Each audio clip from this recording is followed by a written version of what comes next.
The harsh voice boomed, echoing in the confined space. "Charlotte, if you want to get out of here, you'll apologize and you'll mean it." The furious roar jolted Charlotte awake. Disoriented, she blinked, her eyes struggling to adjust to the gloom. The air was thick with the scent of dust and something metallic, almost like old blood. She was surrounded by darkness, save for a pool of harsh light a few feet away. Thick, black iron bars separated her from the source of the light and from the man standing just beyond them. He was a silhouette. At first, a figure of imposing height clad in a sharply tailored black suit. As her vision cleared, she could make out the details. A face that seemed carved from granite, all sharp angles and hard planes, breathtakingly handsome in a way that was almost intimidating. It was a face that could have launched 1,000 ships, but right now, it was contorted with barely controlled rage. His eyes, dark and piercing like a hawk's, were locked on her, burning with an intensity that made her skin crawl. The hatred radiating from him was palpable, a suffocating wave that threatened to consume her. "What the?" Charlotte thought, her mind reeling. The last thing she remembered was burning the midnight oil, furiously typing away at her latest angst-ridden, heart-wrenching novel. How had she ended up here? This place felt wrong. Clang! A deafening crash ripped through the silence, making Charlotte jump violently. A cold sweat broke out on her forehead, her heart hammering against her ribs like a trapped bird. "Charlotte," the man growled, his voice low and dangerous. "You have 3 seconds to think about it." "Charlotte? Charlotte." A jolt of recognition, followed by a wave of sheer, disbelieving horror, shot through her. That was the name of her novel's protagonist, the tragic heroine of her tearjerker. Had she somehow become her own character? Trapped in the very world she'd created, condemned to live out the miserable life she'd written for Charlotte? The handsome, furious man before her could only be one person, Ethan Grant, the male lead. In her novel, Ethan was blinded by his infatuation with the manipulative, scheming, supporting female character Olivia. He tormented Charlotte relentlessly, from the beginning of the story to its bitter, tragic end. A beautiful end where Charlotte dies. And now, here he was, her Ethan, or rather, Charlotte's Ethan, looming over her, looking every bit like he wanted to tear her limb from limb. He lunged forward, his hand snaking through the bars to seize her roughly by the collar. "Don't you dare play dead with me. If you don't, I'll do it. I'll apologize," Charlotte blurted out, her voice trembling. She'd do anything to avoid his wrath. She'd apologize to his ancestors if it meant escaping his grip. "Are you sure?" he asked, his voice laced with icy skepticism. He narrowed his eyes, the gaze intensifying, scrutinizing her with a predatory focus that made her feel like a bug under a microscope. His dark hair, cut short and severe, framed a face of sharp, almost cruel beauty. The lines of his jaw were so defined, his cheekbones so prominent, that he looked like a masterpiece sculpted by a ruthless god. Power radiated from him, an aura of dominance that was both terrifying and strangely captivating. This was exactly how she'd described Ethan in her book, a vision of masculine perfection, but with a volatile, almost brutal temperament. He was handsome, yes, and undoubtedly wealthy and influential, but his explosive anger made him utterly unappealing to her. Right now, her only goal was to survive. She didn't want to antagonize him, and she certainly didn't want to meet the same gruesome end as her fictional counterpart. Charlotte nodded vigorously, her head bobbing like a frantic puppet. I'm absolutely sure. In fact, to show you how sincere I am, take me to Olivia right now. I'll apologize to her face to face." In the original plot, Charlotte, stubbornly refusing to admit to a crime she didn't commit, was subjected to unimaginable cruelty by Ethan.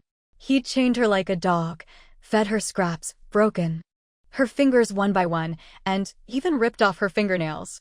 Later, when she became pregnant, he dragged her to an operating table for a forced abortion without even the mercy of anesthesia. The mere thought of those scenes sent shivers down Charlotte's spine. She absolutely refused to endure that kind of torture. But the next second, Ethan's fingers were tightening around her throat, his expression turning murderous. "Charlotte, do you think I'm stupid? You want me to take you to Olivia so you can attack her, or maybe just spew more of your vile insults, is that it?" His grip was crushing, cutting off her air supply. She clawed at his hand, desperate to break free, but he was too strong. I didn't. She choked out, the words barely a whisper. In that moment, she wanted to scream, to lash out, to curse the very existence of this fictional world and the cruel man she'd created. If I ever get back to reality, she thought furiously, I'll kill him off in the most agonizing way possible. But her survival in this nightmare depended on her ability to stay calm and think strategically. Didn't? Ethan released a cold, mocking laugh. He loosened his grip on her throat, but instead of releasing her, he grabbed her shoulders and slammed her against the cold, hard wall. Arg! The impact knocked the wind out of her, a searing pain radiating through her back. It felt like her bones were shattering. The experience was a brutal reminder of the reality of her situation. This wasn't just a story anymore. It was her life.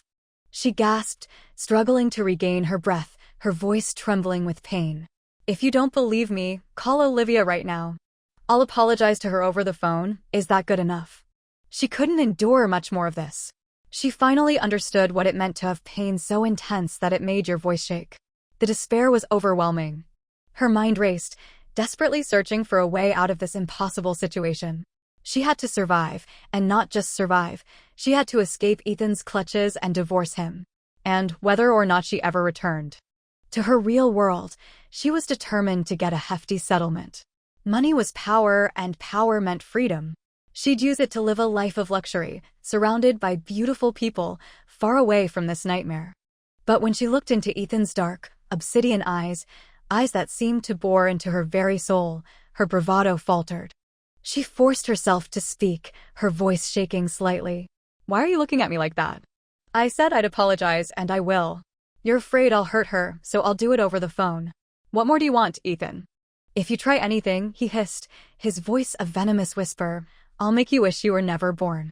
His words, coupled with the murderous glint in his eyes, sent a fresh wave of terror through her.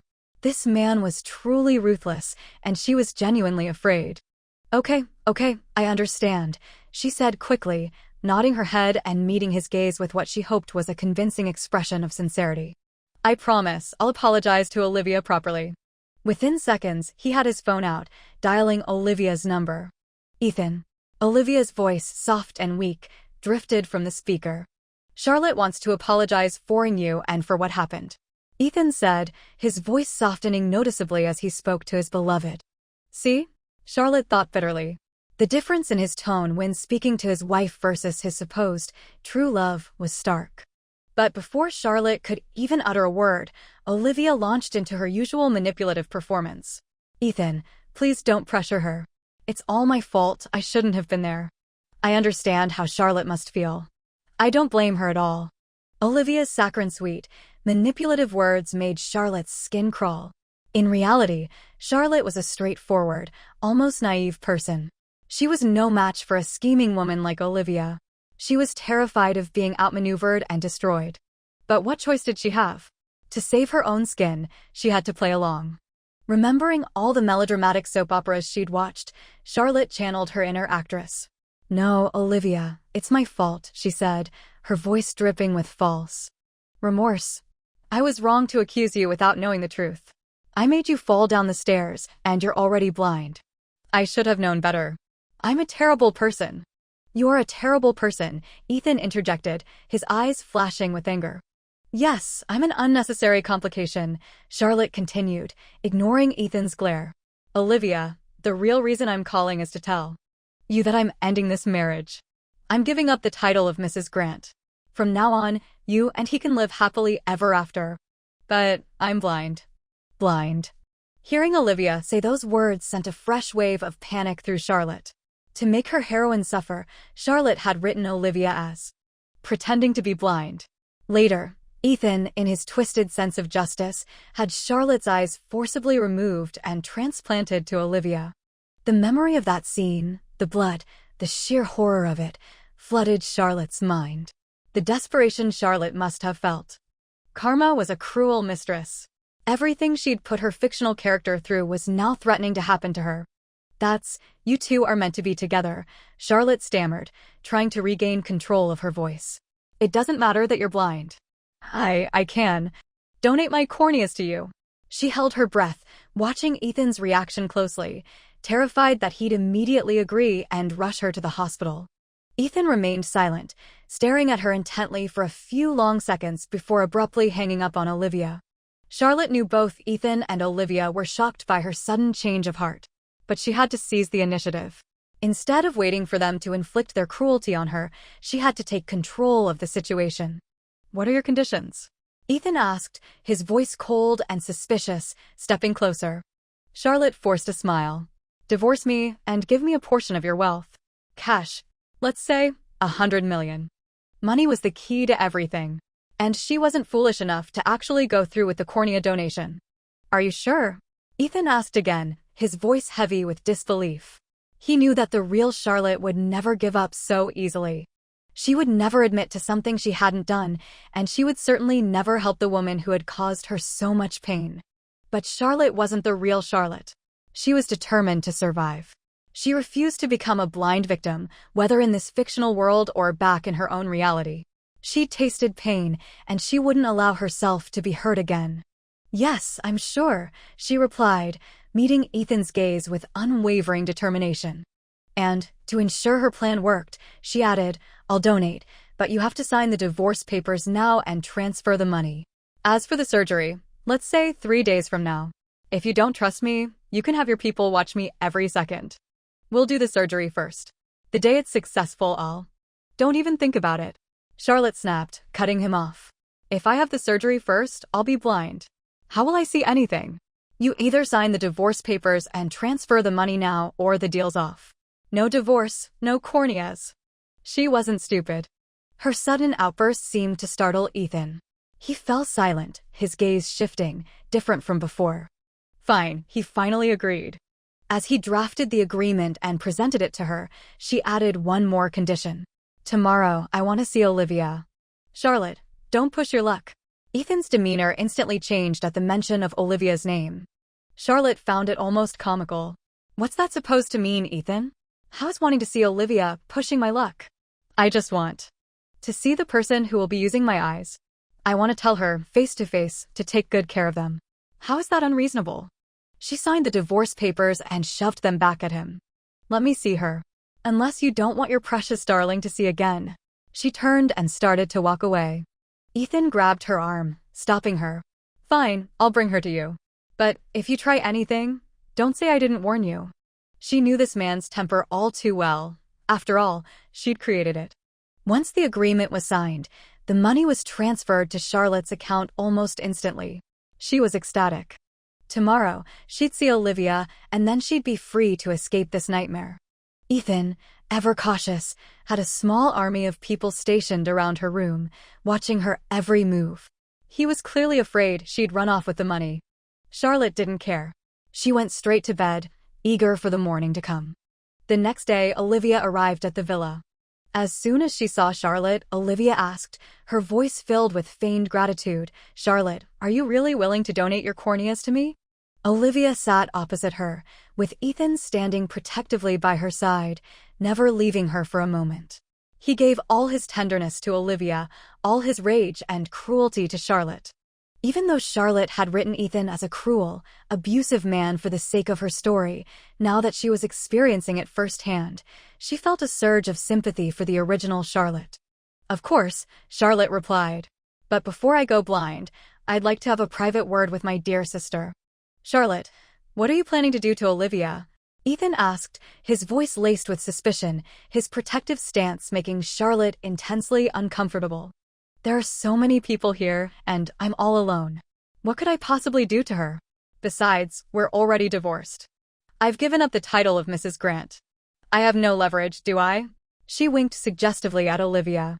Olivia's eyes brightened at the mention of the divorce. She looked up at Ethan and said, "Ethan, Charlotte is willing to donate her corneas to me. Now she just wants to talk to me. Please, let her have this." Ugh, Charlotte thought. Who in their right mind would willingly donate their corneas? Only an idiot would choose to be blind. But, despite her internal disgust, Ethan listened to Olivia. He reluctantly left Olivia's side, though he didn't go far. Charlotte stood up and poured a glass of water for Olivia. Olivia didn't take the water, but Charlotte knew she was faking her blindness. She pulled her chair closer, lowering her voice so that only Olivia could hear. "Olivia, I know you're not blind. I have proof that you bribed the doctor. Oh, and I also have a video of you and that man in the hotel the other day.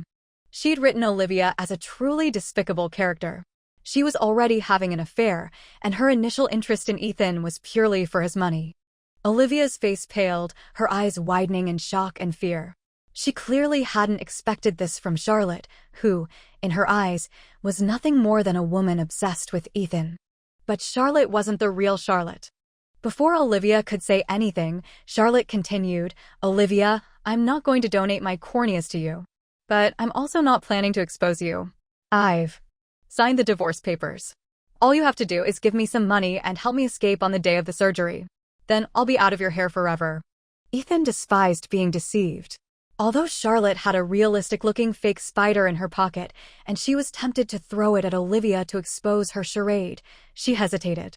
Olivia had managed to fool Ethan for so long. What if she managed to maintain her composure even then? Ethan would just think Charlotte was trying to torment Olivia again. It wasn't worth the risk. To truly escape Ethan, she needed to work with Olivia, at least for now. "If you agree, I'll tell you the details tomorrow. If you don't trust me, I'll have no choice but to tell Ethan everything you've done." "But why would you?" Olivia stared at her, her eyes filled with disbelief. She clearly couldn't comprehend why Charlotte, who had loved Ethan so deeply, would be willing to walk away. "When he said he wanted me to donate my corneas to you, I lost all hope for him. I was blind to fall for Ethan in the first place. But now, I think you two are perfect for each other. Birds of a feather flock together." Charlotte stood up, leaving Olivia to stew in her fear and confusion. As she walked out, Ethan blocked her path. "Charlotte, where do you think you're going?" he asked, his eyes narrowed in warning. She knew what he was thinking. She smiled and gently pushed his hand away. "It's my last 3 days of freedom. Surely you can let me enjoy myself, can't you? If you're worried, just have your people follow me." With money and beauty on her side, she planned to reconnect with Charlotte's best friend, find some attractive companions, indulge in delicious food and drinks, and travel the world. What a life! Of course, she wasn't entirely sure her plan would succeed in 3 days, but she was determined to make the most of the time she had. If worst comes to worst, she thought, we'll go down fighting. The moment she stepped out of Ethan's villa, she called Jane Miller, Charlotte's best friend. Charlotte had loved Ethan so desperately that she'd refused to leave him, no matter how much he hurt her. Jane had repeatedly tried to reason with her, but to no avail. They'd eventually fallen out over Ethan and hadn't spoken in a long time. But things were different now. Charlotte was Susan. She was the creator of all these characters, and she was determined to forge her own path in this world. She needed friends. Jane was still angry when she answered the phone. "Why are you calling me? I told you, if you're going to keep chasing after Ethan. Ethan and I are divorced." "What?" The explosive shout from the phone nearly deafened Charlotte. She knew Jane wouldn't believe her, considering how much Charlotte had loved Ethan in the past. She sent Jane a photo of the signed divorce papers and explained the situation with Olivia, telling her the truth. "Olivia is pretending to be blind, and Ethan wanted to give her my corneas.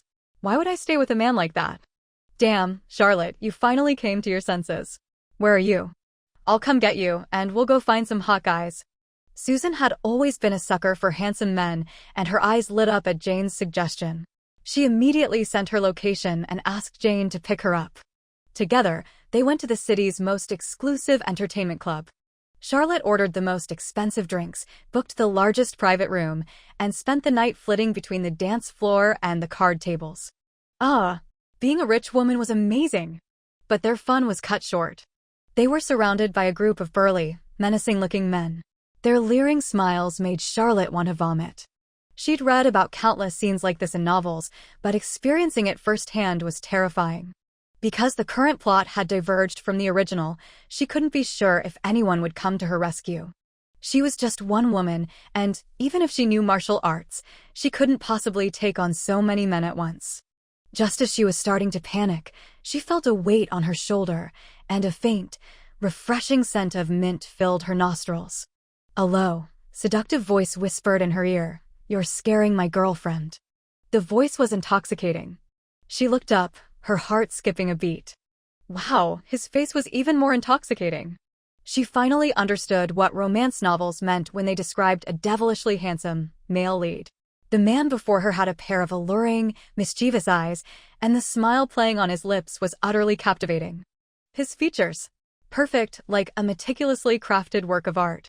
Her heart pounded in her chest. Everyone appreciates beauty, and who doesn't love beautiful women and handsome men? Her blood was draining. She almost fainted. But the men confronting them scoffed at the handsome stranger who had come to her defense. "Who the hell are you, kid? You dare to interfere with Lord Stone's business?" "Someone from the South family," the man replied with a low chuckle. Charlotte had never heard a man's laughter sound so utterly captivating. "The South family?" "I spit on." The leader of the thugs started to sneer, but before he could finish, he was knocked to the ground by the black-clad men who had appeared behind him. The handsome man ordered his men to deal with the thugs, while he shielded Charlotte and led them away. "Let's go over there." By the time Charlotte had regained her composure, he had already led her and Jane to safety. Thank you so much," Charlotte said, blushing slightly. "Without you, my friend and I would have been in trouble. How should I address you?" She added a playful blink. He was just as handsome as Ethan, but without Ethan's brutality. This was the first perfect man she'd encountered since becoming Charlotte, and she wasn't about to let the opportunity slip away. "It was nothing," he replied. "My name is Nathan South." "And you are?" When she heard his name, Charlotte froze. Nathan South. He was the devoted second male lead in her novel, the one who, after Charlotte's death, had tried to retrieve her ashes from the sea. He was Ethan's equal in power and influence.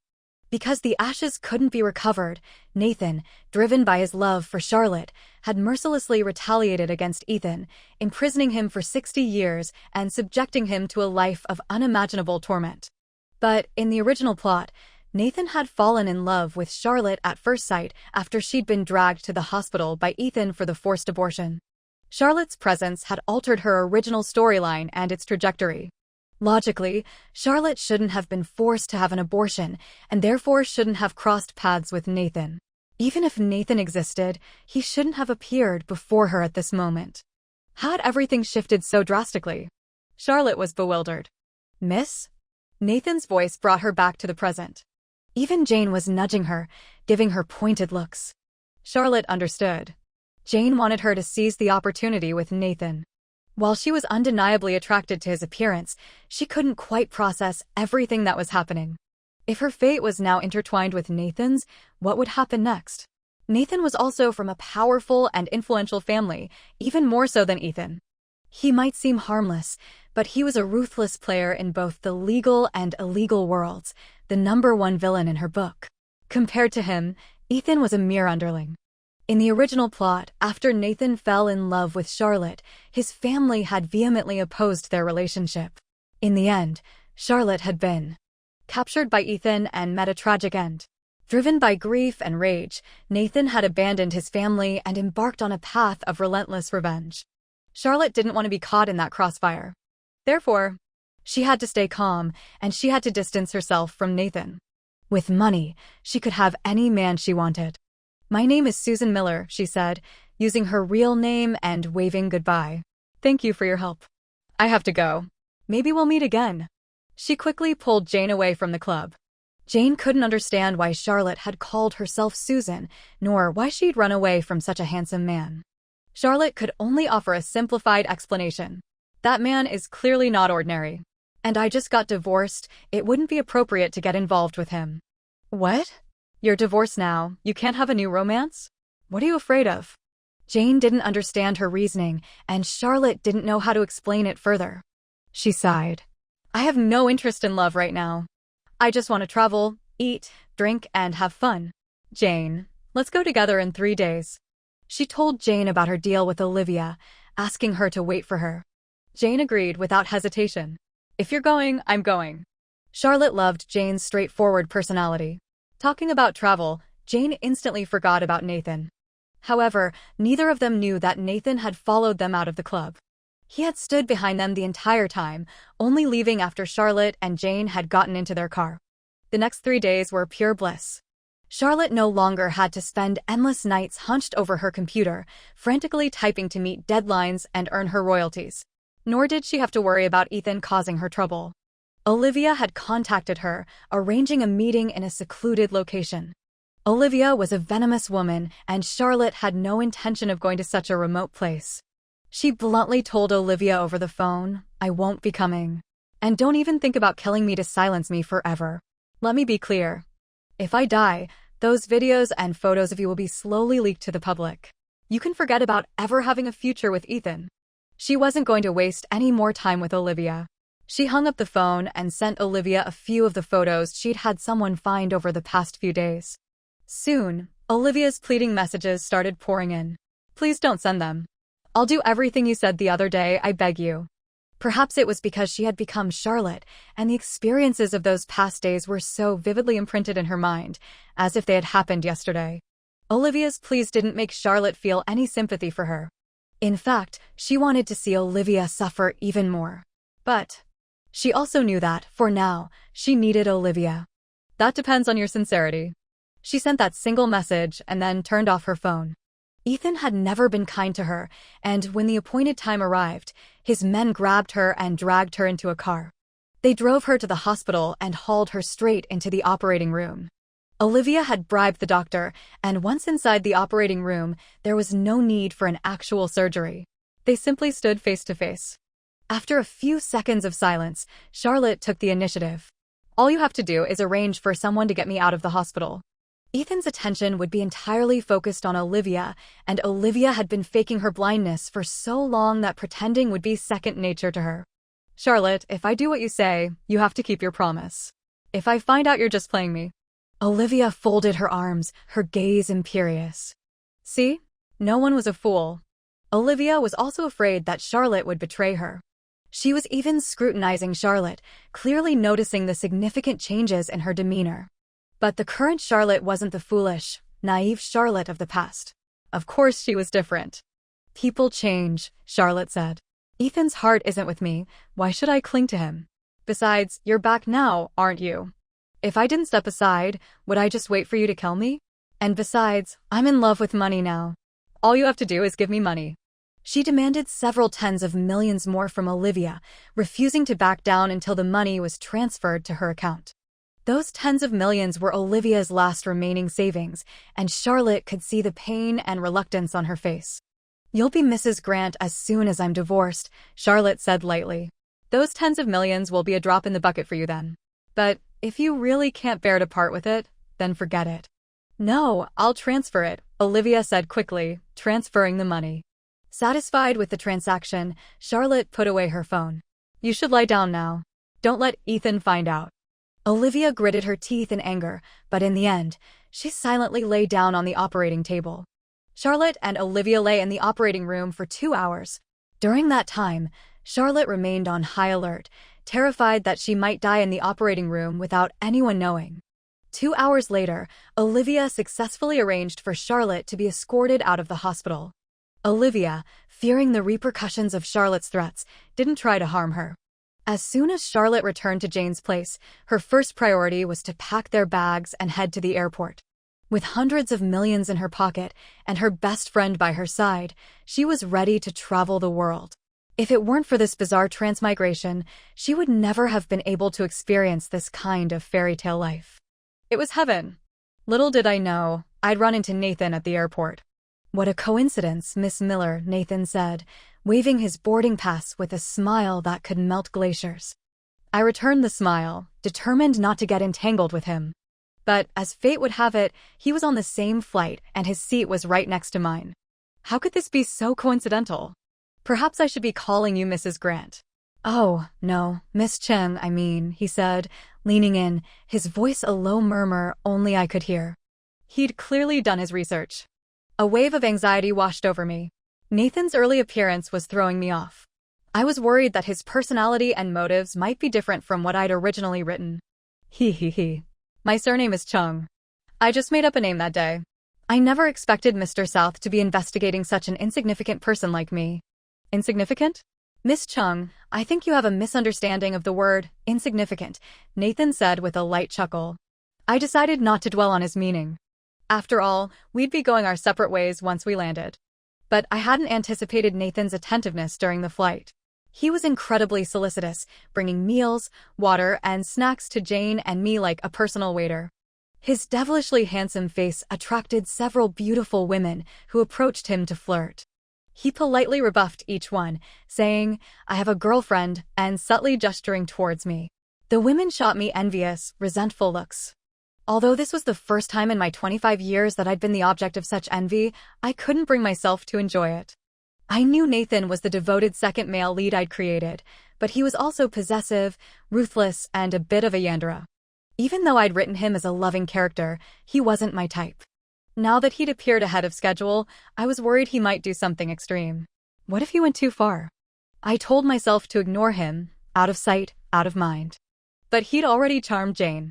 He told her he had a car waiting and that the nearest hotel to the airport belonged to him. Jane immediately dragged me along. The three of us sat in the back seat. The moment he moved closer to me, I felt my breath catch in my throat. This man was dangerous. And that wasn't all. He'd even arranged for his room to be right across from Jane's and mine. As luck would have it, there was a party being held at the hotel that evening. He seized the opportunity, inviting us. "There's a party tonight. How about we go together?" My intuition told me there were no coincidences with this man. I wanted to refuse, but Jane was eager to go. She'd come all this way with me. I couldn't very well leave her to go alone. So, I went to the party with Jane. The scene was a dazzling display of wealth and extravagance. Everyone was dressed in their finest clothes, and I even spotted several handsome men of different styles. Just as I was feasting my eyes on the scenery, a handsome, blonde-haired, blue-eyed mixed-race man approached me, asking for my number. I was single, and a handsome man was asking for my number. Of course, I had to give it to him. Just as I was reciting my number and pulling out my phone to add him on WeChat, a slender, elegant hand reached out and snatched my phone away. "Honey, don't be like that." I was wrong, a low, husky voice said in my ear. A pair of arms wrapped around my shoulders. Nathan leaned his entire weight against me. I glared at him. "Nathan, don't talk nonsense. Who's your honey?" "You are," Nathan replied with a charming smile, reaching out to playfully pinch my nose. To everyone else, we looked like a couple having a lover's quarrel. The man who had asked for my number quickly took the hint and left. The other men, none of them even dared to approach me. Because Nathan was following me like a shadow. I was frustrated. "Can you stop following me? You're ruining my chances with the handsome guys," I complained. I admitted he was incredibly handsome, but the thought of him being the devoted second male lead from my book made me want to keep my distance. Because in the original setting of the book, he wasn't someone to be trifled with. He was a supervillain. I didn't want to provoke him, nor did I want him to fall in love with me the way he had with the original Charlotte in the book, causing chaos in the world. Right now, I just wanted to take my money, take my best friend, and have a good time eating, drinking, and playing. Maybe I'd go back to the original world sometime? But he didn't seem inclined to let me go. "With such a good man standing right in front of you, can't you see me?" Nathan replied, his husky voice sounding surprisingly aggrieved. Looking at that breathtakingly beautiful face, for a fleeting moment I felt a pang of guilt. "I can't see you, and I don't want to." Afraid I'd succumb to temptation and do something I'd regret, I covered my eyes and quickly turned to run away. I was no longer in the mood to stay at the party. I went back to my room and went straight to sleep. The next day, I made plans with Jane to go to the beach. We set off early in the morning, but when we arrived at the beach, I saw Nathan, wearing beach shorts and black sunglasses, waving at me. Oh my God! Did this man have the ability to predict the future? I hadn't even told him I was coming out today, and yet he was already here? Terrifying. I ignored him, staying as far away from him as possible. But, to my dismay, he followed me like a shadow. Even when I spoke to him coldly, he wouldn't leave. Most importantly, every time I went to pay, I discovered he'd already taken care of it. Jane's impression of him improved even further. She kept whispering in my ear, "Honey, what a wonderful man. He's handsome, rich, and he can protect you. He's so much better than that scumbag Ethan. Just accept him." Of course. This was the devoted second male lead I had created. I couldn't help but feel a little smug. But then I remembered, I wasn't the real Charlotte. After I entered this world, the plot had changed. He wasn't supposed to appear yet, and he shouldn't be treating me this well. I decided to have a talk with him to try to get some answers. "Nathan, what exactly do you want?" I pulled him outside the hotel, my expression serious. "I want you to remember me. It seems to be working, Nathan replied, looking at me with a meaningful smile. His smile sent a shiver down my spine. I had a feeling he'd deviated from my original character setting. He didn't seem like the Nathan I'd written at all. "You're crazy," I muttered, turning to leave. But he grabbed my hand. He pulled me close and I stumbled, falling into his arms. Before I could speak, a furious voice erupted behind me. "Charlotte, so this is why you tricked me into a divorce. You already had someone else lined up." I jumped in fright, reaching out to push Nathan away. But he held me tight. He smirked, turning me around, his arm wrapped possessively around my waist. He addressed Ethan with a defiant air. "Since Mr. Grant says you and Charlotte are already divorced, who she's with now is none of your business, is it? Besides, a man who cheats on his wife with his ex-girlfriend has no right to say such things." Well said. If it weren't for my current predicament, I would have applauded Nathan. Taking advantage of the situation, I leaned against Nathan's shoulder and added, "That's right. Mr. Grant and I are already divorced. Who I'm with now is none of your concern, is it? It would be best to anger Ethan to death." I wanted that damned scumbag to understand that just because he was gone, my life wouldn't fall apart. In this world, no one is indispensable. "Good, very good." Ethan shot me a piercing glare. "I don't care who you've hooked up with now, Charlotte, but you promised me something and you will give it to me." Ethan stepped forward, his eyes blazing with a dangerous intensity. Thinking of how I tricked him with Olivia, I started to tremble.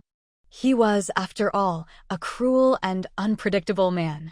At this point, Nathan probably wasn't in love with me yet, so he likely wouldn't risk offending Ethan for my sake. But I was wrong. Nathan was far more of a man than I'd given him credit for. Just as Ethan was about to grab me, Nathan swiftly pushed me behind him. He shielded me protectively. "Ethan, who the hell do you think you are, daring to try and take someone from me?" Nathan's brow furrowed, his voice laced with a threatening edge. Ethan would do anything for Olivia. What wouldn't he dare to do? He reached out, trying to grab me. Nathan reacted instantly, swatting his hand away. Ethan was the business tycoon of Sea City. He wouldn't tolerate such insolence from Nathan. His face darkened, and he looked ready to drag me away by force. But Nathan stood between us like a protective barrier, quickly engaging Ethan in a physical altercation. Just then, Olivia emerged from a car parked nearby. She stumbled out of the car, feigning distress, crying out, "Ethan, are you okay?" "I don't need the corneas. As long as I can be by your side, I'll gladly stay blind for the rest of my life." Even now, she was still putting on an act. Hearing his white moonlight's voice, Ethan roared in even greater fury, "Charlotte, did you hear that? If you had even an ounce of decency, you wouldn't be so two-faced." "What? Two-faced?" It was Olivia who was the scheming liar, pretending to be blind. But I'd made a deal with her. After she helped me escape, she was supposed to tell Ethan that the cornea transplant had been successful. Later, she'd claim her vision had returned, and they'd live happily ever after. And I, in turn, would be free to live my own life, far away from them. Why was Ethan still demanding my corneas? Had Olivia decided to make my life miserable, to kill me off once and for all? Had she told him I hadn't given her my corneas? Olivia wasn't that stupid. So, it was more likely that Olivia had accidentally slipped up and Ethan had discovered something. Then, she'd once again shifted the blame onto me. Whatever the reason, she'd thoroughly enraged me. If she didn't want a peaceful life, then she wouldn't get one. "Olivia, you forced my hand." I glared at Olivia, pulling out my phone, intending to show Ethan the evidence of her deception. But before I could even unlock it, a loud bang startled me. I looked down to see Nathan punching Ethan to the ground, even pinning him down with his foot on Ethan's chest. Nathan's hand rested on his knee, his eyes blazing with unrestrained fury. "You say my Charlotte has no conscience? Ethan, I think you're the one who's heartless and blind, fooled by a pig." Damn, Nathan was too cool. I couldn't help but stare at Nathan with admiration, my heart filled with satisfaction as I watched him deal with Ethan. "You're Nathan?" Ethan asked, looking up at the defiant face above him. Nathan removed his foot, his voice dripping with disdain. "Take your people and get the hell out of here." "Nathan, I advise you to stay out of this," Ethan said, his anger reaching a boiling point. It was the first time anyone had treated him with such disrespect. And what if I don't? Nathan wasn't one to back down, especially in the face of threats. He narrowed his eyes, stepping closer to Ethan, his voice low and menacing. Ethan, let me tell you something. Even if Olivia were truly blind, Charlotte wouldn't donate her corneas to her. The words, pretending to be blind, clearly struck a nerve with Ethan.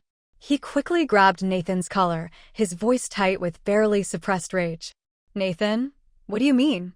Nathan, stronger than Ethan, easily broke free. He pulled out his phone, held it in front of Ethan, and opened an email, sending him something.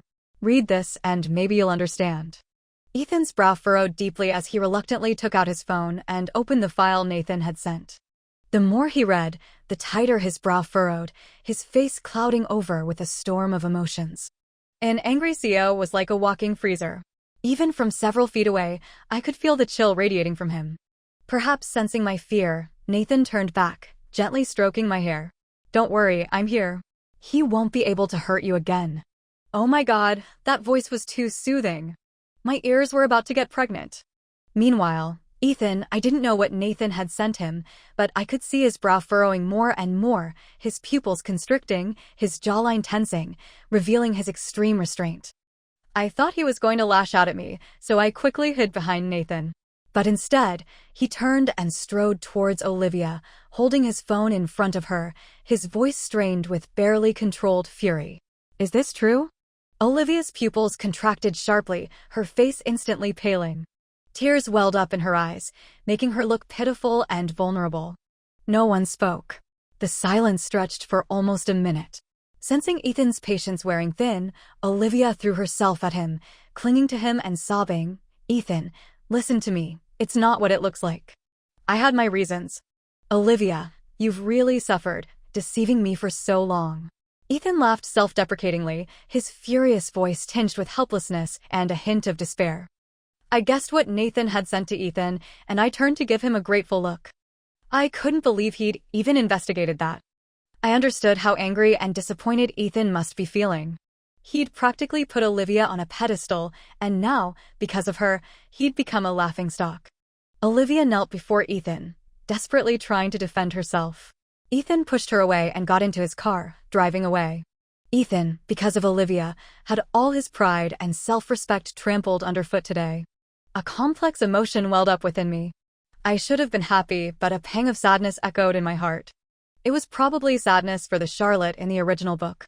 She had loved Ethan to the core, and seeing him so devastated would naturally make her sad. Ethan was gone, and Olivia was utterly despairing. Realizing there was no way to salvage the situation, she turned to glare at me, clearly blaming me for everything. Don't look at me like that. I didn't do anything. You just didn't seize your opportunity. I hadn't even blamed her for disrupting my pleasant trip, and she had the nerve to blame me. Not wanting to waste any more time with her, I turned and walked back into the hotel. Back in my room, Jane had just woken up. I briefly told her that Ethan had discovered Olivia's deception. Jane was worried that Ethan, knowing everything, would come after me. I shared her concern, so we bought tickets for a flight that night, planning to leave. But as we stepped out of the hotel, we ran into Ethan, who had been lying in wait. He was fast. I'd thought he'd go home and wallow in self-pity for a few days before coming after me. Seeing me emerge, he immediately approached, standing before me like an immovable statue, his voice hoarse, his tone gentle. Charlotte, I know Olivia's true colors now. She's been deceiving me all along. I was a fool not to see through her and to hurt you for so long. I'm sorry. I was wrong. Ethan stood before me with his head bowed, offering a sincere apology.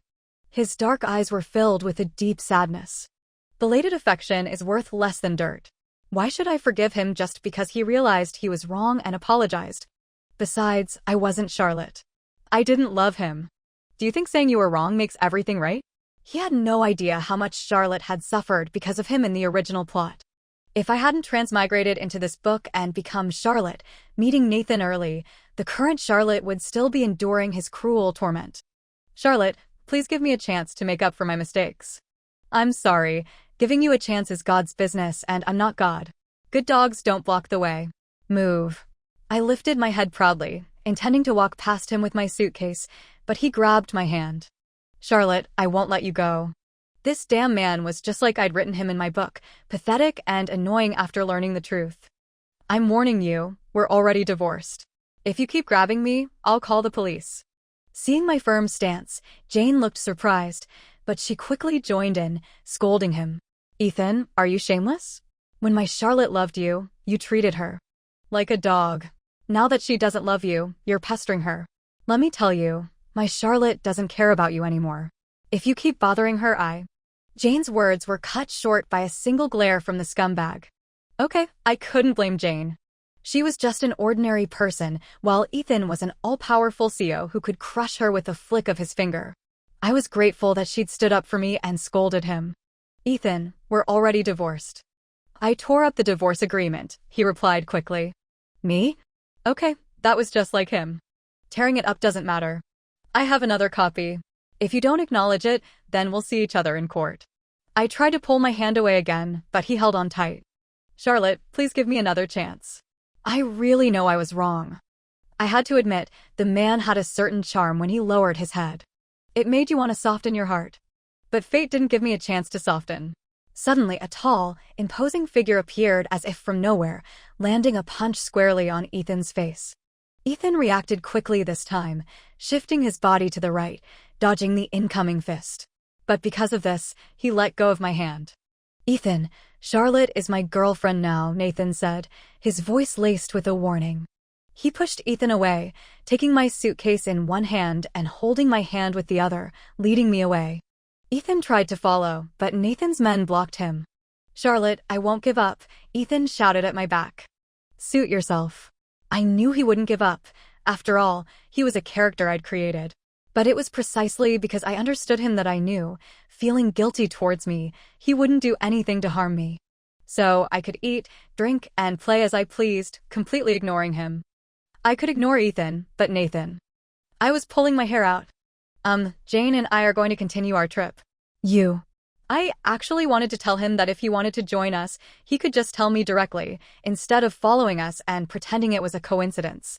But he lowered his eyes and said, Don't worry, I won't be following you this time. I'm just seeing you off at the airport. Did he think I still had feelings for Ethan, so he'd given up? Jane nudged me, signaling me to keep him, but how could I?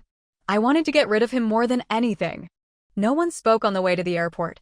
When we arrived, Nathan looked at me intently, as if waiting for me to say something. There were plenty of fish in the sea. I wouldn't get hung up on just one or two. Thank you, Mr. South, for seeing Jane and me off at the airport. We'll be going in now, I said politely. Have a good trip, and be safe, Nathan said, ruffling my hair and watching me as I entered the airport. What a shame, such a perfect, devoted man, Jane said with a sigh of regret. But once we were abroad, seeing all those handsome, blonde-haired, blue-eyed men, she instantly forgot all about Nathan. Damn, Charlotte, you're so smart. What Ethan, what Nathan? Aren't these handsome foreign guys better? Of course. They're good-looking, have great bodies. Look at those 8-pack abs, truly top-notch. I squinted at the handsome young men. But despite saying that, I didn't share Jane's enthusiasm. I felt a hollowness in my heart. Many times, I felt like someone was following us, seemingly protecting Jane and me. But every time I turned around, I couldn't see any familiar figures. For half a month, Jane and I traveled to several countries. In each country, I'd buy a roaming data plan so my phone wouldn't be disconnected and I could stay in touch. But I didn't receive any of the messages I was hoping for. At first, Ethan sent me daily apology messages, begging for my forgiveness. He even tracked my location and sent me weather updates and travel guides for the local area. Even when I blocked him, he'd switch to a different number and continue to add me on WeChat, even using the verification message to talk to me. But after a week, my ears finally got some peace. He stopped sending me messages. And Nathan, from beginning to end, hadn't sent me a single message or called me once. Maybe the Nathan in the original book loved the Charlotte in the original book. Even though I'd become Charlotte, I wasn't Charlotte's soul, so Nathan still loved Charlotte, not me? Thinking of this, I felt relieved. Weren't foreign men attractive? Why get hung up on one tree? Soon, I joined Jane's ranks, approaching handsome guys whenever I saw them. But strangely, even though I was clearly more beautiful and had a better figure than Jane, the guys always added Jane on WeChat, but not me. Jane could always chat enthusiastically with the guys, but the moment I approached, they'd flee as if they'd seen a ghost. Jane, Check if there's something wrong with my face that I don't know about, I said, grabbing Jane and making her examine me. What's wrong with your face? You're as beautiful as a flower, a fairy. Jane scratched her head, puzzled. I'm also curious why those guys aren't paying attention to you. Could it be that foreign guys don't like girls who are too pretty? Jane tilted her head, looking at a beautiful woman in a handsome guy's arms nearby. But there's a girl over there who's even prettier than you, and she has a handsome guy with her? Damn.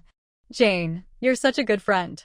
Seeing my unhappy expression, Jane quickly pointed to a black-haired guy nearby. Maybe foreign guys don't like your type. Charlotte, look, there's a black-haired guy over there. He should be from our country. I just saw him looking at you for a long time. Maybe he's secretly in love with you. My eyes narrowed, taking on a predatory gaze as I looked over. I immediately met a flustered gaze.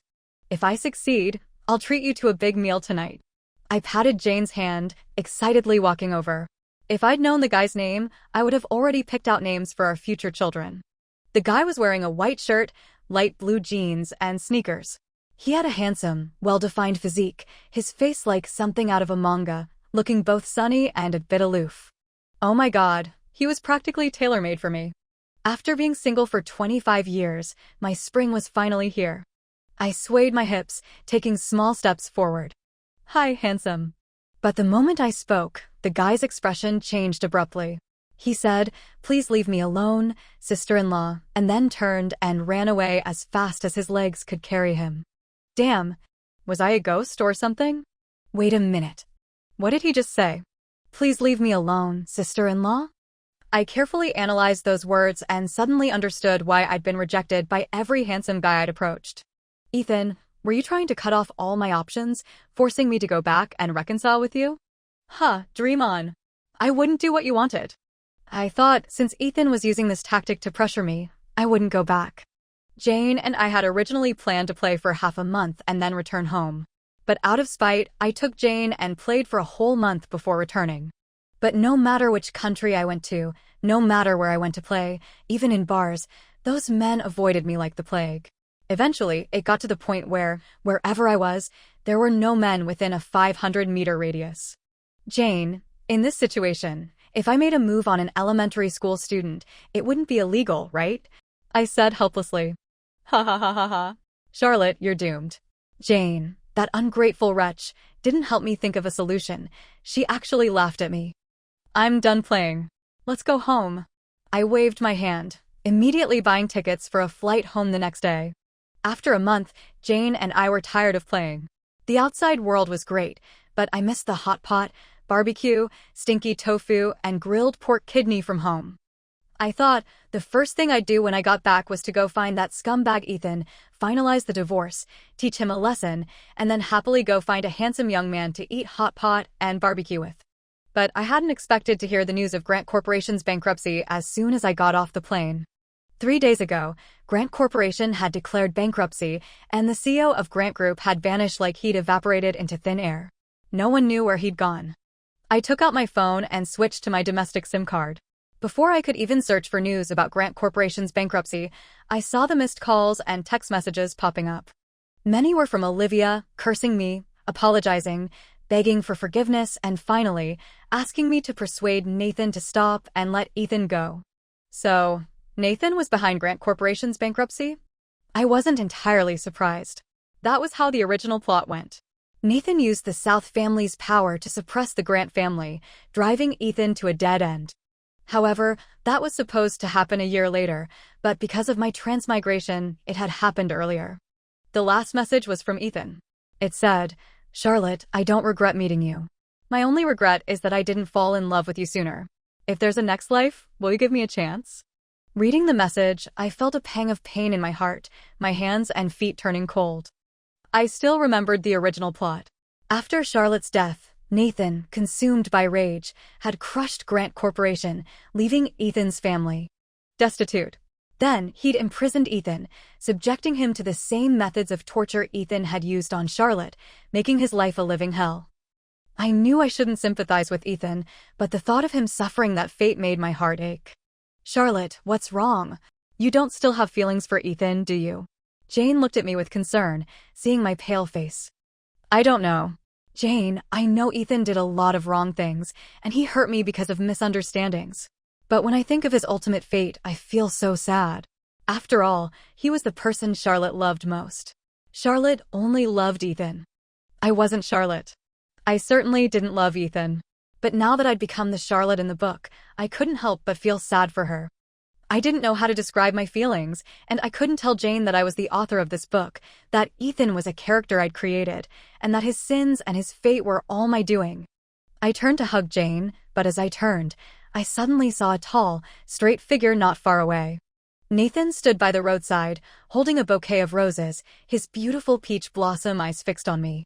He'd been walking towards me, but the moment I turned, he suddenly stopped. Nathan. Realizing he'd misunderstood, I didn't even think. I dropped my suitcase with Jane and sprinted forward. The moment I saw Nathan, I suddenly understood. The reason Jane and I had such a smooth trip for the past month wasn't because of Ethan's covert actions, it was because of Nathan. Although Nathan had prevented me from flirting with handsome guys, he'd also been secretly protecting me. When Jane and I had almost gotten lost in France, the beautiful woman who had led us to the hotel had been arranged by him.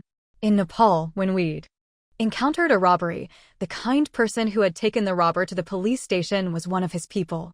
And one night, when we'd partied too hard and gotten so drunk we could barely walk, we'd somehow ended up back at the hotel.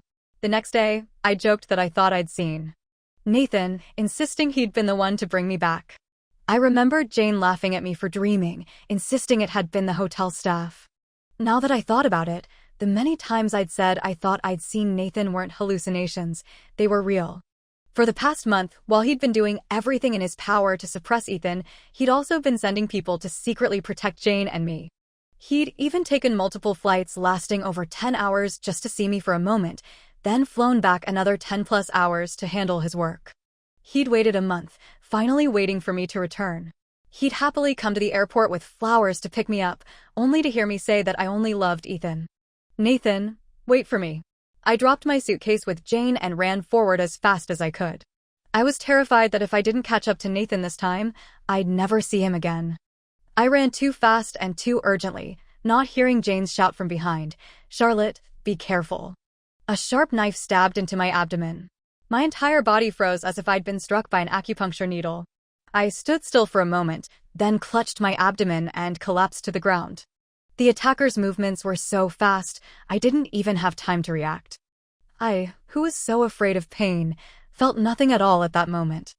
I looked down at my hands covered in blood, then looked up in shock, seeing Olivia's twisted, ferocious face. Seeing my shocked, panicked, and pained expression, she laughed maniacally. "Charlotte, even if I go to hell, I'll drag you down with me." She quickly pulled the knife from my abdomen and lunged at me again. I saw Nathan, who had been about to open his car door, freeze in his tracks, then sprint towards me like a madman. Everything around me was chaotic. Jane dropped her suitcase and ran towards me. People around us were screaming, calling the police, or backing away in terror, covering their mouths. I thought my dramatic life as Susan might just end this dramatically. I didn't struggle. I closed my eyes, waiting for Olivia to stab me again and again. Optimistically, I thought, maybe if I die here, I'll be able to go back. But I was wrong. Born in a responsible, compassionate, well-ordered socialist country, how could I possibly be killed by a weak woman? Just as Olivia was about to stab me a second time, a patrolling police officer swiftly subdued her. Nathan reached me at that moment, scooping me up and running towards the hospital. What a twist of fate. Sigh.